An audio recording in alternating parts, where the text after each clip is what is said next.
More often than not, if you are struggling with your social media, it's probably because your social media sales funnel is broken. And sales funnels can feel a lot like my 1.5-year-old feels right now, totally fickle, unpredictable, and they change their mind every single day. Well, in this episode, I want to talk to you about how to identify the areas of your funnel and how to fix the things that are broken so that you have a better and clearer path forward, unlike my life right now with my 1.5-year-old. All right, let's dive into it.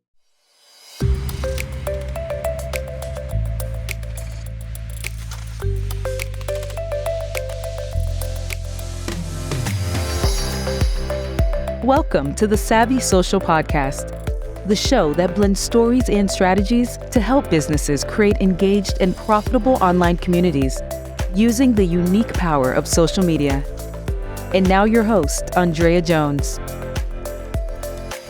Before we get into today's episode, I gotta recommend Riverside. It is the tool we're using right now to record our video podcast episodes. And y'all, we are really loving how sharply everything is coming together. So if you want to do the same for your podcast, head over to riverside.fm, use code DREA, that's DREA, DREA at checkout, and you'll get a cool 15% off your monthly rate. And that's not just for 1 month, it's for all the months. So definitely check it out. And you can start for free by using the link in the show notes. Remember, the code is DREA, DREA. All right, let's dive into today's episode about sales funnels. I have been doing a lot of one-on-one conversations with our members in the Savvy Social School to better understand where everyone is struggling and how I can help them move forward. And oftentimes in these conversations, what comes up is a component of their social media sales funnel is completely broken or frankly, completely missing. And it's a very, very easy thing to do because when we think about social media, a lot of what we see is just one part of the funnel and the rest of the magic happens behind the scenes and it's not actually visible in what you see in other people's strategies. So if you're mimicking someone else's strategy, you're mimicking 1/4 of what they're doing. And then you're wondering, why is this not working for me? So today I want to dive into all 4 areas of the funnel, give an overview of that, and then how to know when to fix an area of the funnel. If you're sitting here thinking, ANDREA, what the heck is a sales funnel? It's simply a path. Okay. So think about it as a journey, taking someone from point A to point B to point C, except oftentimes this journey can be a little bit meandering or wandering, which is why I often relate sales funnels to dating. So if y'all been hanging out with me for a while, you know I love this dating analogy because if you think about dating someone, right, like you're on the prowl, you're on the hunt for your person. If you think about dating, what you're really thinking about is making a connection with someone and hoping that it turns into something deeper or something more. Or maybe you're just thinking about keeping things casual and you're looking around. Or maybe you'll know when you look deeply into the eyes of the right person. You see how even starting the conversation, there's 3 different types of ways people approach dating. And there's probably so many more that I haven't even mentioned. So let's say you decide that you want to date someone and you're looking for a life partner and you want to find someone who's committed. Well, when you think about that journey, that path, sometimes you talk to people and it ends at 1 date. Sometimes you talk to people, you go on a few dates. Some people, you meet the parents. Some people have way more game than me and they make eye contact with someone and they're like, yep, you're it. Let's go home. So all of those things, all of those paths, all of those journeys look different. Not even for every single person, but also they look different at different stages of life. So if we think about the social media sales funnel and how we approach business, we're thinking about our customers and clients. They're all at different points of their journey. They're all looking for different things. And so your job as a business owner is to find a way to meet them where they are. And that's the key with the sales funnel. So there are 4 stages of the social media sales funnel. The first stage is the attract phase of the funnel. This is how you get people aware of you, who you are, what you're doing. They've never heard of you before and you're going, hey, I'm here. The second phase of the sales funnel is build. So when you're building in this stage, you're building a relationship with someone.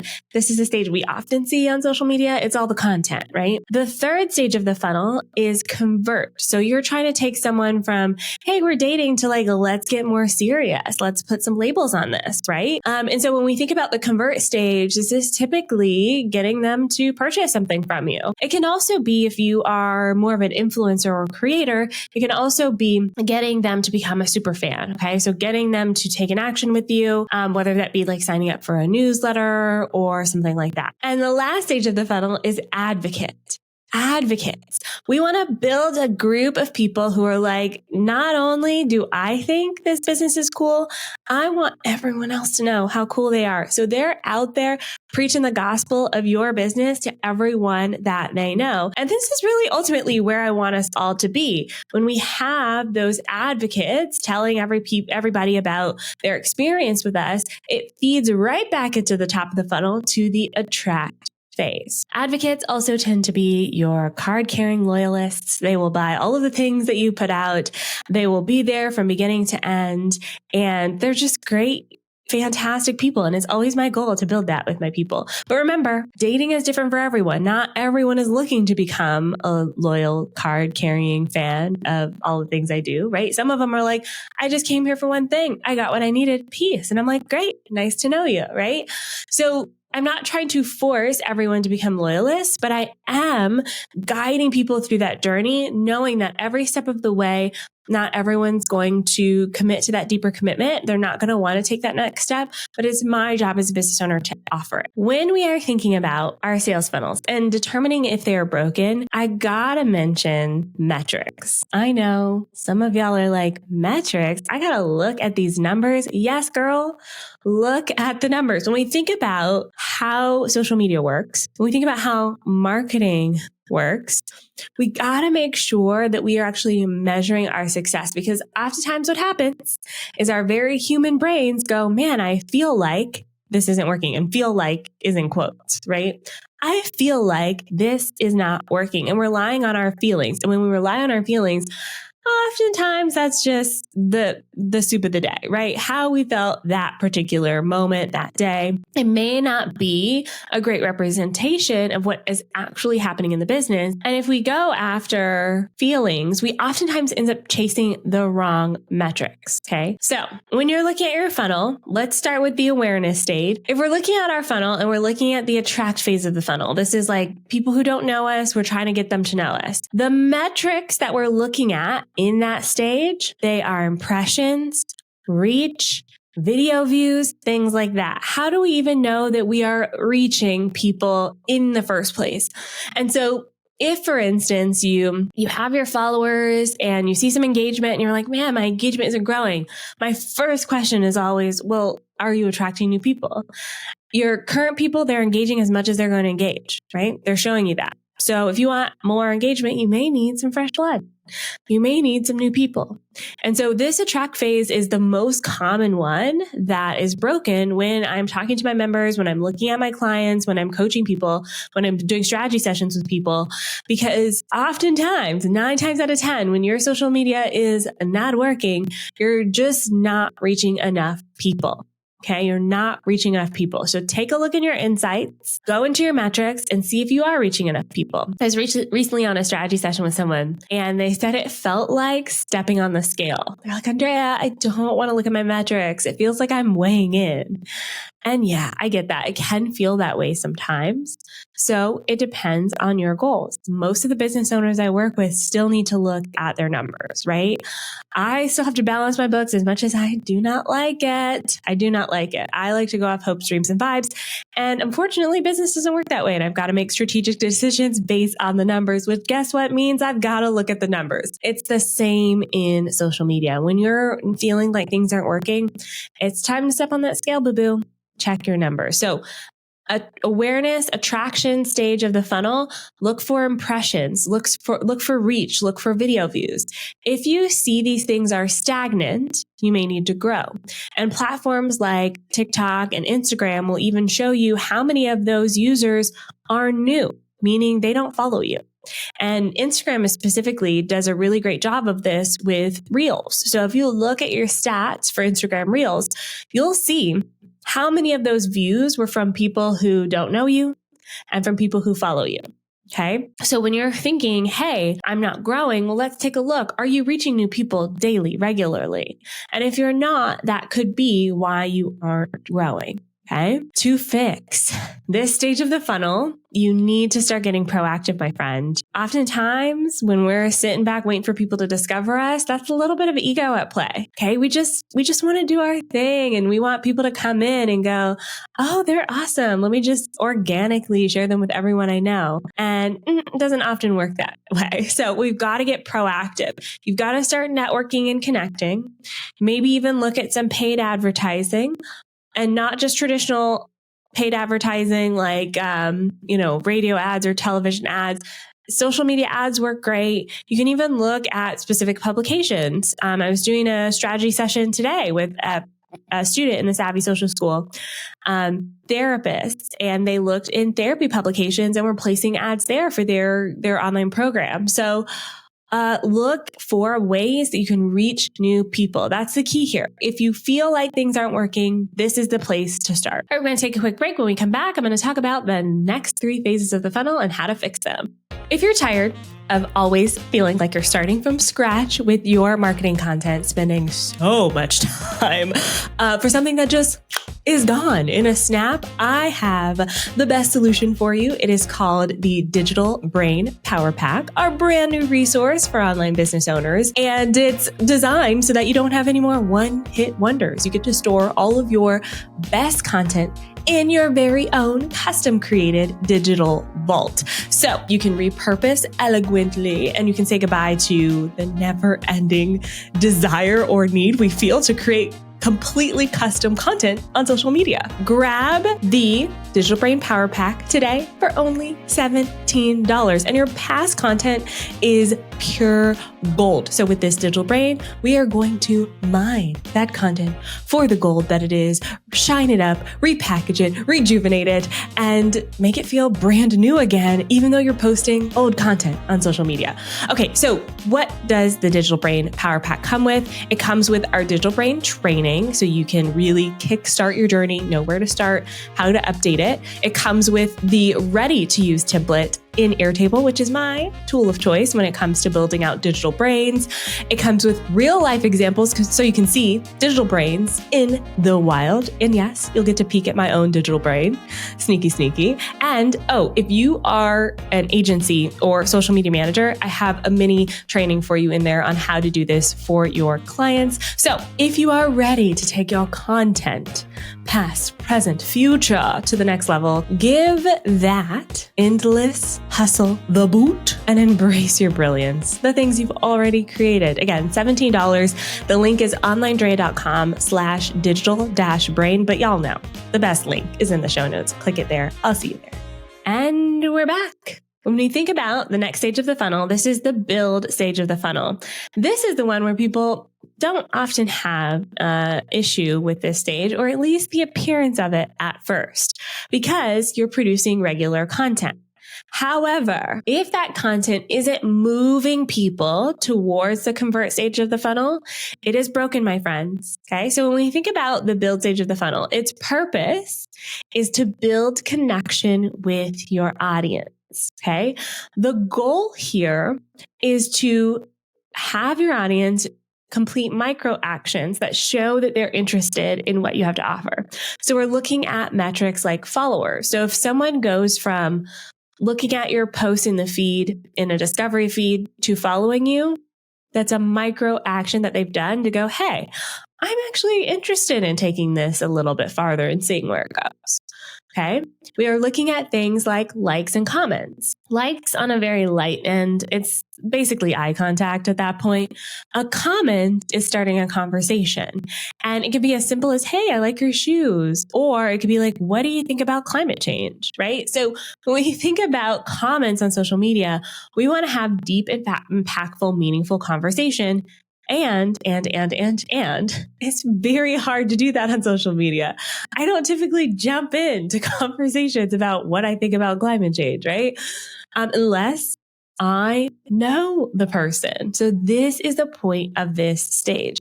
It's very, very hard to track this. It's a lot like if you started dating someone and you created a spreadsheet for every conversation that you had and you started categorizing them. Most of us would not survive that process. I know I wouldn't. We want this to happen more organically, and we may not be able to track or understand how that other person perceives us. It feels a lot like making a friend and not quite knowing how they think about you, but you think, oh, they're bestie material, right? Sometimes that takes weeks, months, years to build up. Some people are fast friends instantly. So you never know. The goal, though, is to be open to the conversation. So when you're in the build stage of the funnel, you're creating content that connects. Now, I do want to mention here that on a platform like Instagram, the build stage of the funnel typically happens in your feed, the attract phase. It could be a reel. Okay. So when we're thinking about the different types of content pieces, we're thinking about where they fall in the funnel. So when you're building connection with someone, oftentimes this is educational content. Oftentimes this is engaging content, right? So we're talking about us, our expertise, we're sharing what we know, or we're asking questions, we're engaging, we're starting conversations. So if you are struggling with this stage of the funnel, if you're consistently attracting new people, yet those people aren't jumping into the conversation, think about who you're attracting. Okay. Are they the right people? Also consider your industry. Same therapist that I was talking to earlier today. One of the things that we uncovered in the strategy session is that their audience doesn't typically volunteer information in the comments, right? They're not oversharers. And so when we think about our audience, we got to think about what are we expecting from them that's reasonable, that fits with their personality.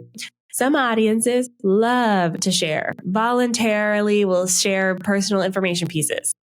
Some audiences not. A few years ago, I was working with a divorce coach. That audience would never, not ever comment on social media posts. We could see that we were looking at impressions and reach. Okay. We were reaching new people, and we were specifically looking at saves. So when you think about metrics, we don't necessarily want to look at, comments, likes. That doesn't tell the whole story. Looking at saves did. So we could tell their audience was taking that micro action towards building trust with them because they were looking at these posts, folks considering a divorce or in the process of it, needing some coaching.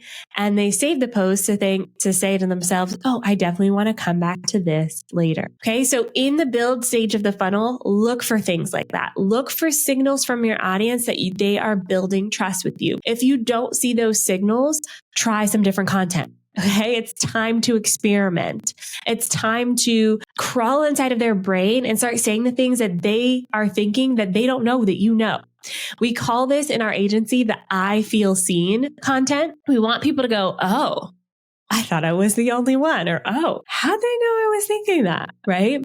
One of the recent examples for me for this, I think I've mentioned this on the podcast before, but I've been talking a lot about poop scrolling lately. Yeah. Scrolling on your mobile device while you are doing the number 2.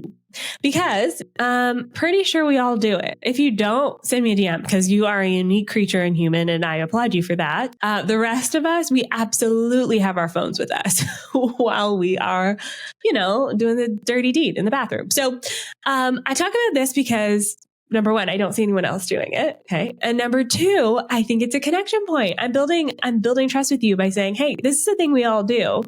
So during that time, we can get a little bit of work done. We can make some connections. We can, watch some TikToks and be inspired, or we can just zone out and use that as a break. Right. I know having content like that builds connection with your audience because they see a personality, an entity behind the brand. Alrighty, let's talk about the convert stage of the funnel. When we're thinking about converting people into our world, we're taking them from, hey, this is a casual relationship, I like hanging out, to let's come home and meet the parents. This is a huge step for a lot of people. For some people, it's not. But we've got to make sure that we are offering. So when we think about this for social media, we're taking people off the social media platform somewhere else. Okay. Bye-bye social media. And if you are posting on social media and you feel like you're not making sales, typically you're missing this step in your funnel. In the Savvy Social School, we call this the next step. So as business owners, we want to go straight to the last step. Come home with me immediately. We don't even need to talk. Let's get naked and do this, right? Most of us, we need the next step first, right? And so that next step is super important when it comes to social media marketing. And a lot of times it's email marketing. Okay. So even as a social media strategist, this is my business. This is what I do. Most of my sales come through email marketing, through my email list. So my goal on social media is to get people onto my email list because I know that's where they convert. Now, I would say about 80% of conversions happen through email lists, maybe 70, 80%. The rest do happen through social. So I'm not completely abandoning promoting on social media. In fact, my personal Facebook page and my Instagram stories are the number one places where I convert people from social media. Okay. So I definitely post about my offers there. However, a lot of time, instead of posting the last step, I'm talking about the next step. I'm saying, here's a freebie, join my email list. If you're interested, send me a DM, send me an email. Okay. So if you are in this stage, I want you to take a look. How often are you posting about the last step? How often are you posting about the next step? Okay, you should be posting about the next step more than the last step, generally speaking. I will say there are exceptions to this. One of my clients who was a product-based company, we would post about the last step all the time. Their people did not want just educational content. They wanted to be sold the product on social regularly. So with them, 90% of our content was like, this is the thing, here it is. This is why it's cool, buy it. And people are like, yep, sign me up, right? So this is where metrics come into play. We've got to track this to see what works for you. Most of us who are online educators, thought leaders, experts, coaches, therapists, we need that next step. So maybe it's a lead magnet to an email list. Maybe it's a link to a website consultation form. Okay. Think about what that next step is and offer it regularly. If this step isn't working for you, I want you to look at the micro actions. On Instagram, when you say, click the link in the bio, are people actually even going to your profile page? And then are they tapping on that link? I want you to seriously go look at these numbers. You can look at them at the post level. You can also look at them at the account level. So you go into your account insights and look at them there. When you're looking at platforms like Facebook or LinkedIn, are people clicking your links? If they are not, then this stage needs some work. You may need to work on your hooks, right? Maybe your posts are too promotional and people just think you're trying to sell all the time. Maybe you need to work on your calls to action. So maybe it's not encouraging enough for that person to then click the link. Take a look at all of those components and see if your conversions are working for you. You'll know this is working if you're making money. Okay. So if you're like, man, I'm attracting all these people, they're engaging with me, but they're not converting, this is where you need to spend some time, hun. Look at if people are taking that next step action, or if you're posting about the last step way too much. Okay. So this is where traditional funnels come into play. So when we think about marketing funnels, we're looking at things like tripwires, upsells, downsells, email funnels, all of those things, landing page conversions. We're looking at all of those things now at this stage. Okay. So deep dive into those and figure out what's wrong and fix it. Okay. Last stage of the funnel is the advocate stage. This is my favorite stage because, again, it works in your favor. We see this work so well with our clients because honestly, at some point, their audience is doing a lot of the heavy lifting for them. Like, yeah, we're still running ads and things, but a lot of our ads are testimonials, or a lot of our social posts are resharing people going, I bought this product and it's fantastic, right? That's ultimately where we want to go with our offers and with our product. But for this stage to work, you have to have an amazing product or service. A lot of times when I get to this stage and I ask people, okay, what makes you different? What sets you apart? What do your clients say that's so amazing about what you do? If you can't answer those questions, you got to actually start taking a look at the core of your offer. Is it great? Like if people are buying it and they're not saying positive things, take a look at your offer. Now, if people are buying it and they think it's great, but they're not saying it, we need to prompt them to. Now, my therapists out there, my lawyers out there, this is very challenging because of the boundaries around what you do in your industry. I'm going to set y'all aside for a second. The rest of us, we can ask. We can say, did you like this course? Here's a feedback form, fill it out. We can say in an offboarding call to a client, hey, we love working with you. Can you give us some feedback? We can say in a yearly survey to our clients, hey, we'd love to check in, see how things are going, get some feedback from you, get some positivity, or you can just be straight up. I love to do this after I've been talking with a client or a student in the school. If we've been chatting back and forth, they say something nice. I say, hey, you said this thing. Do you mind saying it again in a video or writing it down? Can I even screenshot it, use it in a testimonial? All of those things are great. Okay. Sometimes we need to prompt people a little bit. I believe this is human nature, right? We are very quick to say something when we don't like it. When we do, we're like, that's nice in our heads to ourselves. So we may need to prompt our people a little bit to get some of that feedback. A great way to encourage this as well is to ask them to share on social media. When you sign up for our visually savvy course, just the course by itself, there's a prompt right at the top that says, hey, you signed up for this course, share your excitement on social media. Now, we used to have a one-click, tweet this out. We wrote this tweet for them. Now that Twitter is now X, a lot of things are broken and that doesn't work anymore, unfortunately, but you could have something like that right away. Hey, you joined us. We're excited for you to be here. Are you excited? Share this out on social media. Or, hey, tag us on your Instagram story. Or, hey, post this on your Facebook feed, right? We can encourage loyalty and advocacy by giving them the tools they need to be able to share. This stage is working if you're actually collecting testimonials and feedback, specifically if people are tagging you on social media. Okay, so if you're seeing tags come in on social media, especially if you have a product, you're doing great. Even if you have a service. One of the ways we do this with our service-based clients is we send welcome gifts. Probably 2 out of 10 people will take a screenshot or take a selfie and post it on social media. And we appreciate that. They're excited about working with us and we want to share that excitement as well. That's not why we send the welcome gift, but it's one of the ways that we encourage loyalty with our people just by, being a little bit different. Okay, so those are your 4 stages of the funnel: attract, build, convert, and advocate, and all of the ways that you can prove along the way. The underlining commonality is looking at your metrics. If you can't point to that point in the funnel and go, I know this is working because, or I know this isn't working because, it's time to start tracking that. Okay, it's time to start tracking that. If you don't track that, you're going to feel like, there's those quotes again, you're going to feel like it's not working. And that's never a good feeling and it's not a great way to show up. So what do you think, my friends? Are you going to start measuring your metrics? I hope you will. And remember, if you want to try Riverside, which is the tool that we use for recording our podcast, use code DREA, D-R-E-A, at checkout and get 15% off all of your monthly memberships. I'll see you next time. Bye for now.